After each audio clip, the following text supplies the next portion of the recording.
حضرت انس بن مالک حدیث کے راوی، میری طرف دیکھیے گا، حضرت انس بن مالک حدیث کے راوی ہیں، توجہ کرنا۔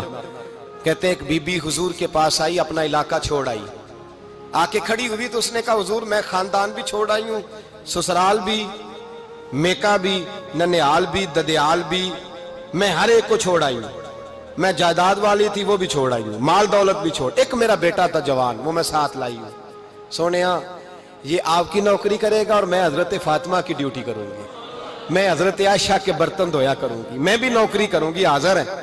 فرماتے ہیں رسول پاک نے بچہ اصحاب صفہ میں رکھ لیا، اصحاب صفہ میں، اور بی بی کو نبی پاک صلی اللہ علیہ وسلم نے عورتوں کے ساتھ متعین کیا۔ حضرت انس کہتے ہیں وہ نوجوان بڑا پیارا، بڑا میٹھا، بڑا دھیما، بڑا وفاشار، وہ سبق اچھی طرح یاد کرتا، وہ نماز دلچسپی سے پڑھتا، وہ حضور کی باتوں کو غور سے سنتا، وہ رسیلا، وہ سنجیدہ، وہ کم گو، وہ میٹھا، وہ پیارا۔ کہتے ہیں بڑی دلکشا طبیعت، اس کی مقناطیسی سی شخصیت، طبیعت کھنچی چلی جائے اس کی طرف، بڑا حسین و جمیل وہ نوجوان۔ اس ماں بیٹے کے تذکرے ہونے لگے کہ بڑی جائیدادیں چھوڑ کے آئے، بڑے مال والے، انہوں نے بڑی قربانی دی ہے، ہر رشتہ ناتا توڑ کے رب رسول سے یارانہ لگایا ہے، اللہ بڑا بے نیاز ہے۔ وہ بچہ بیمار ہو گیا، شدید علیل ہوا۔ حضرت انس بن مالک فرماتے ہیں ہم قریب جا کے بیٹھے تیمارداری کرنے تو اتنا علیل ہوا، اتنا علیل ہوا کہ اس کا وجود کانپنے لگا۔ کہتے ہیں کچھ ہی دیر گزری تو اس نے کلمہ پڑھا، روح پرواز کر گئی، روح پرواز کر گئی، سننا روح پرواز کر گئی۔ کہتے ہیں نبی پاک صلی اللہ علیہ وسلم کو بلایا، حضور آئے تو آنکھوں میں آنسو۔ نبی پاک صلی اللہ علیہ وسلم نے سر پہ ہاتھ پھیرا اور پہلے حضور نے جملے ارشاد فرمایا تم غسل دو، کفن دو، میں خود اس کا جنازہ پڑھاؤں گا۔ پھر حضور نے فرمایا نہیں، اسے غسل نہیں دینا، ارادہ بدل گیا ہے، پروگرام تبدیل ہو گیا، اسے غسل نہیں دینا، کفن نہیں دینا۔ حضور کیا کرے؟ فرمایا اس کی اماں کو جا کے بتاؤ۔ یہ نہیں فرمایا بلا کے لاؤ، اماں کو جا کے بتاؤ۔ حضرت انس کہتے ہیں میں نے کوئی نرالا سے رنگ دیکھا، کوئی منفرد سا انداز دیکھا، ہمیں بھیج دیا اماں کو بلاؤ، اور خود نبی پاک اس کمرے سے نکل گئے اور حضور کے آنسو بھی یکدم خشک ہو گئے، مزاج بدل گیا، پریشانی بدل، اماں کو بلاؤ اس کی۔ پتہ نہیں ارادہ محبوب کیا ہے، ارادہ خدا کیا ہے۔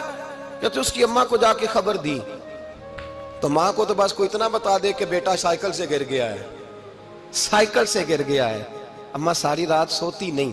ایک شاعر نے کہا تھا ایک مدت ہوئی میری ماں نہیں سوئی، میں نے ایک رات کہا تھا مجھے ڈر لگتا ہے، ایک رات کہا تھا مجھے ڈر لگتا ہے۔ یہ اپنے اپنے رنگ ہوتے ہیں، اپنا اپنا انداز ہوتا ہے۔ رمضان شریف کا مہینہ آتا تو میری اماں جی کہاں گری کا تیل منگاتی، چیزیں منگاتی، اور پھر زبردستی میں منع کرتا کہ اماں جی نہیں، یہ آپ کیا کر رہی ہیں، میں تو تیل ویسے بھی ذرا کم استعمال کرتا ہوں، تو رگڑ رگڑ کے، اور نہیں کتابیں بڑی موٹی ہیں، فلاں چیز بڑی موٹی، اس کا رنگ تھوڑا نرالا ہے۔ اور یہ جو ماں کا رنگ ہے نا، اس جیسا رنگ دوسرا ملتا بھی کوئی نہیں دنیا میں۔ یہ اپنی مثال آپ ہی ہے۔ اماں کو کہا تیرا بیٹا، اماں ذرا دوڑی، گری، پھر اٹھی، پھر گری، پھر اٹھی، پھر گری، روتی ہوئی آئی۔ کہتے ہیں پیچھے وہ روئی، لیکن جب بیٹے کی میت کے قریب آئی تو اب نہیں روئی۔ کہتے ہیں ہمارے چہروں پہ نظر دے ڈالی اور کہنے لگی تمہارا کلاس فیلو فوت ہو گیا ہے، واقعی چلا گیا ہے؟ کہاں پردہ کر، واقعی کہاں؟ کہتے ہیں اماں نا زمین پہ بیٹھی اور پہلے اس نے بیٹے کے پیر اٹھا کے چومے، پھر سینے پہ رکھے، پھر وہاں سے اٹھی اور ادھر آئی، سر سجدے میں رکھا اور دونوں ہاتھ اٹھا کے کہنے لگی اے اللہ میں دولت کے لیے ایمان نہیں لائی تھی، اے اللہ میں جائیدادوں کے لیے کلمہ نہیں پڑھا تھا، مولا میں تیری بارگاہ میں آئی تھی تو میں تیرے اور تیرے رسول کو مان کر آئی تھی، خدا بندہ میں نے میکے چھوڑ دیے، سسرال چھوڑ دیا، ننیال چھوڑ دیے، ددیال، وہ دشمن تھے سارے دین کے، چھوڑ کے آئی، میں نے آرزوؤں کا بڑا مکان بھی چھوڑا، خدا بندہ بیٹے نے جانا تھا، مجھے شکوہ کوئی نہیں، لیکن خدا بندہ اب میرے سارے کہیں گے تو نے کلمہ پڑھا تھا تو تیرا بیٹا ہی چلا گیا، اے اللہ کی اگر نے دل مسلم کی دل جوئی نہیں، تانا دیں گے بت کے مسلم کا خدا کوئی نہیں، اے اللہ میرا یقین کہتا ہے کہ اگر تو مارنے پہ قادر ہے تو زندگی دینے پہ بھی قادر ہے، خدا بندہ کافروں کو راضی نہ کر، وہ خوش ہو جائیں گے، وہ مجھ پہ تانے کسیں گے، پھپتیاں کسیں گے، اے عرش